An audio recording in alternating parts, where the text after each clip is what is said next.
Nyom aduosia nan. Onyankopon tie me ne mabɔbɔ mu bɔ me nkwa ho ban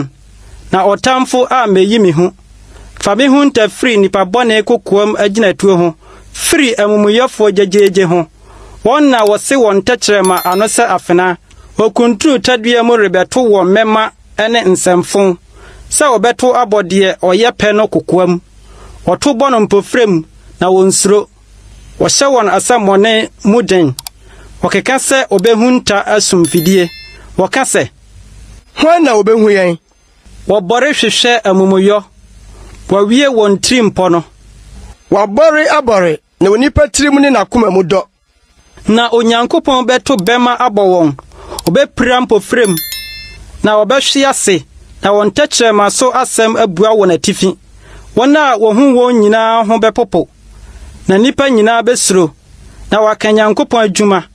na wɔhunu ne nneyɛe mu ɔtreneeni ani bɛgye Awurade ho na wɔadwane akɔtoa no